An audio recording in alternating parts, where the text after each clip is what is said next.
So, right, okay, next question. So, where do you think it's going to pick up? I just touched on it. And does this season have the infamous asterisk on it? So, not to bring up more controversy, but it is interesting. So, last year, obviously, Belfast won, but the season was cut short. So, there's an asterisk there. And of course, there's a bit of a flare up on Twitter from one of the teams that lost out, Tralee, and certainly entertaining if nothing else. But obviously, I understand their point of view, and I also understand Belfast's point of view. There's not much they can do either. So, does this season have an asterisk for you guys, and where does it pick up? Do you see us having a cup that runs into March? What do you guys think? Yeah, you want to go? Yeah, like I mean, we're not the NBA. Like we don't need no asterisks anywhere for one. And like at the end of the day, every other league in the world is going to be in the same Yeah, scenario. it's not about the And asterisks, that you're not though. going to have a full season. Yeah, Yeah, yeah. it's not about the asterisks. It's about like, is this like you won? Someone's going to turn around and say, "Oh, which year was it you won?" Oh, that was it was half a season though. The I cup mean, maybe the you, I cup's mean, you okay. still, you still got to win games to win it. Yeah, At the end of the day. yeah, okay, that's fair. Yeah, for me, it's like there's never like last year. If you want to throw an asterisk, I understand it because it was controversial about Tralee losing those games at the end. So if Tralee want to make that claim that it's an asterisk for Star, like that's on them. For me, Star and Tralee beat us twice, so I didn't give a damn who won it between the two of them. They both deserve it. You know what I mean? So for this year though, if we all only have 11 games because we all play each other once, then everybody has those same 11 games. So whoever comes out on top, like that's league champ. And the cup is knockout anyway, so that's going to be 3 or 4 games. If you get knocked out of that, like it don't matter if you have a 30 game schedule. If you get knocked out first round in 2020, 2021, 1978, it's the same to me. It's no asterisk beside that. So like Calextra, for example, have they got a new big? It's from a high major program. I think it's DeAndre or Deron Davis. Yeah. So they didn't have that kind of size last year. I think they actually kind of were missing something inside. I felt like when we played them, at least anyway, they didn't seem to have that inside presence. So I felt like they struggled last year inside. So they have a new player there. They've got two good guards in Westbrooks and Rowe. So did they become a team now that are going to be stronger this year just because they got an inside presence and they've got some other pieces? Or who you guys seeing? We've also got Tralee. They got that new American guard. He looks pretty tasty, if I'm honest. Art. Matt Hart. He's a trainer. He looks pretty nice. So they've lost Paul, but they've gained him. We got Paul's gone back to Star. Is that right? Yeah. As well. So who you guys looking for this year? Who you got now? Who you keen to see this year? I actually think Ballincollig would be interesting enough to see, especially with Keelan. So they actually, sure, last year, what was it? Their biggest guy would have been Ronan, 6'6" ish. I mean, we know Ronan. Ronan doesn't play in the post. Ronan's out there shooting trees. And then I think it was Jack Kelly. So they've actually got a big man now, and then I think Podrick Lucy's gone to them. So he'd be a good backup center for them. So it'd be interesting to see how they shape up. I don't know how many post-ups you've seen Keelan do, but he likes that 3-point. Well, I mean, we all know. Well, yeah, that's true. Yeah, he'd be trailing that fast break for that 3-point shot. But no, for defensively, I mean, he'd be a big there. But yeah, it'd be interesting to see because the likes of Dylan Corkery, has he played Super League before? Did he play when he was in UL? No. So that'd be his first time stepping up. Obviously Kieran, he knows the score. He'll be back up. And just seeing a few of those guys work things out, I think it'll be interesting to see their first year in the league. Okay. Yeah, they're gonna be tough, man. I think I did a camp down in Ballincollig, and I got to scrimmage with those guys, and I love what they do. They're really taking their young kids from a young age and kind of trying to teach them how to play basketball. And now those young guys are kind of stepping up. They're kind of like 19, 20, 21 are all of kind of the age where they all They don't have any bad habits. They all know how to play basketball. They read and react. And, they're well coached. It's a great culture they've created down there. So, yeah, they're going to be tough for sure. I think the other Cork team, Neptune, is going to be tough this year as well. Yeah, that's definitely one. That's definitely one I think is going to be stronger. So I think Colin O'Reilly's actually, rumor has it, Colin's gone back to them, which is going to make them stronger. I think he's going to do the player coach. Yeah, he's a player coach. Yeah, that makes them tougher, definitely. I mean, but they had, so before Jordan had signed in the Lev Gold day, he had signed. He was going to play with Neptune as well.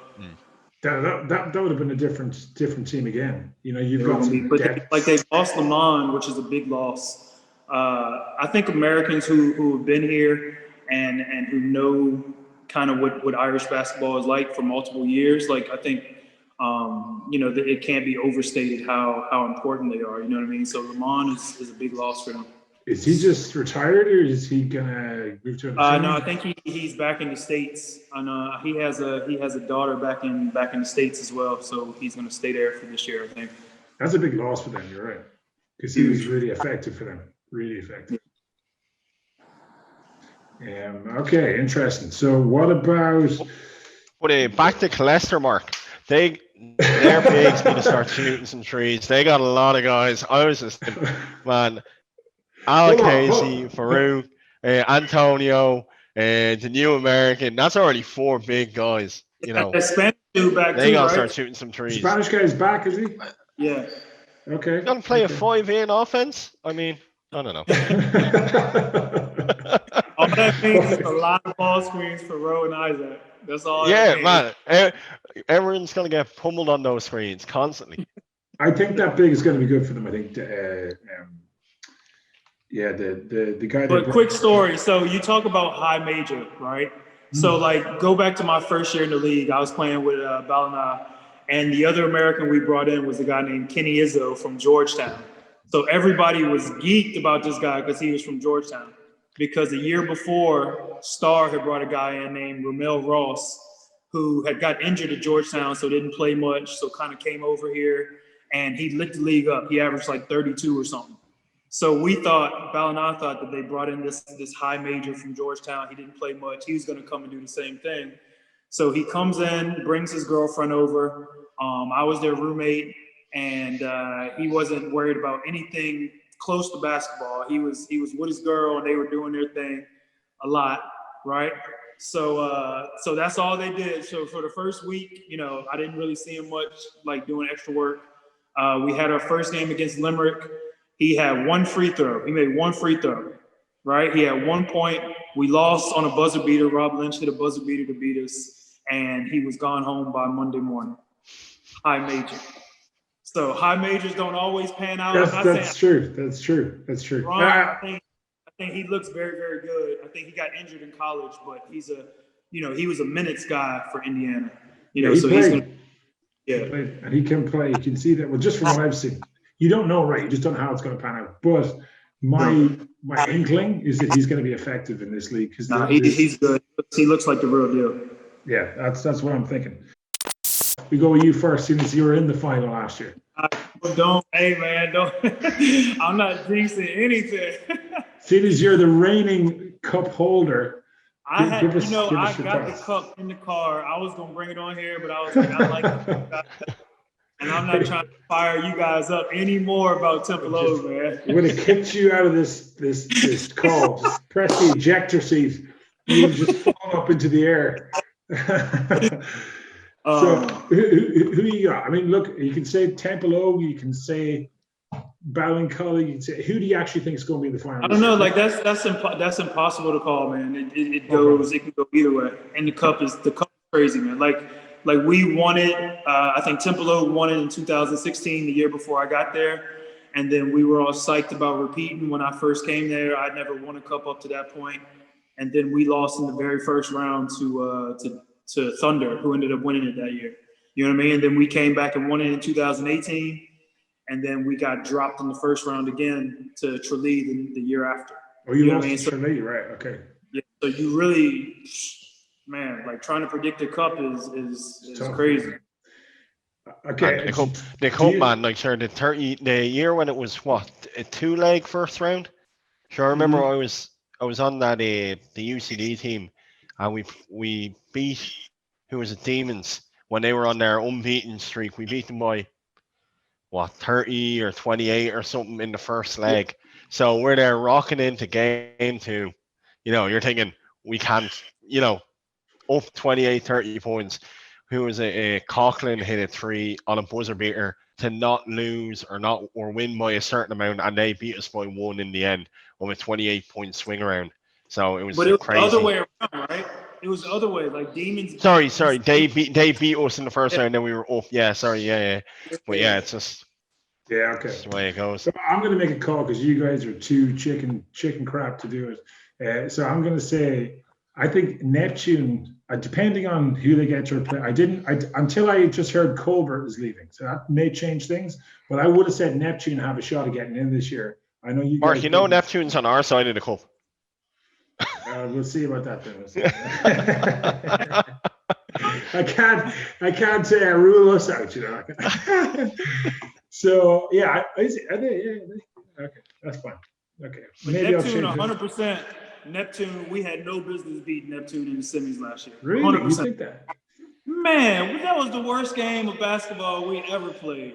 I don't know. I still I look back at that game and I'm like, Yeah, how? but they weren't great either. They weren't They great. weren't great, but man, I don't know. I don't know how we pulled it out. I actually don't. Okay, it's going to be interesting with Colin there because I mean he's going to be more motivated to play for those guys now. That's his kind of. I think it's his own club, is it, or the Demons? One of the two. Okay, right. So okay, I think Neptune might be there thereabouts. I think Temple Oak might be there thereabouts. Might be a few other teams as well that are thereabouts. Okay. It all depends because nobody knows how much people are actually working out or staying fit over this second lockdown. Like people could come back completely out of shape. Some teams could come back and everybody be raring to go. And you know what I mean? Like you could get a team like that nobody sees coming, like Moy Cullen could have been doing a lot of Zoom calls together, and they could come back and hit their stride, and they could start fighting. So what young players you're looking forward to seeing this year? And I've got. Okay, I'll let you guys go first because I want to see if you match what I wrote down. So CJ's gone. So I was really keen last year to see CJ, and he impressed the bejesus out of me. Like he really did. He's a real deal, man. He's a real deal. I could not believe how good he was at 18 years of age. To see him come in and to switch on to him, and I was like, right, let's see with this little guy. And he just creates space. He's got these kind of feigns, these little. His poise is crazy, right? It's crazy.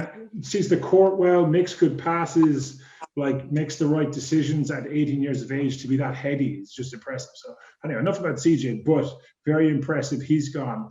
Who else are you looking at in the league that's impressed with me? Because I've got two guys here that I'm really keen to see for this season, and there's one more as well. So anyone for you guys? One for me is Adam Drummond, who's come back from the States. He's playing with Neptune this year. Oh, okay. So he was kind of part of that power squad that kind of won under 18s, under 20s, and then he won the National League Cup a few years ago. Okay. So him, John Jenkins, and Kean Heafy. So Drummond is back.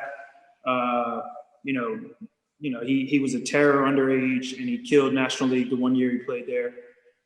So I think he's going to turn a few hits. And I haven't seen him play in a number of years, but I'm just going on if he continues from where he was and he got it any better, which I'm assuming he did. Yeah, interesting. Okay, I'll be checking out that guy, Adam Drummond. Neil, is anyone in particular you're like, I'm interested to see how this guy does this season? I already said it. I said it. Ballincollig game. Dylan Corkery. He won a consecutive Young Players of the Year in National League. He's in his 20s now, I think. But it'd be just interesting to see how he transitions up to Super League. He seems well able, so it'd be good to see him up top league. That kid was on the panel, the Irish panel. Yeah, he's strong as an ox. That boy done got strong. Yeah, he's good. Is he the guy who has kind of like he's like a herky-jerky kind of hazy game? He was on that Irish national panel. Just really kind of unorthodox, I would say, in the way he plays. Yeah, but he's just solid, man. He just plays his role. Like he's never going to shoot a shot that he's not supposed to shoot. Really under control. Yeah. Defensively, he's probably he might be the best perimeter defender in the league. Like he's that good defensively, I think. Okay. Like really disruptive, long arm, strong. Okay, interesting.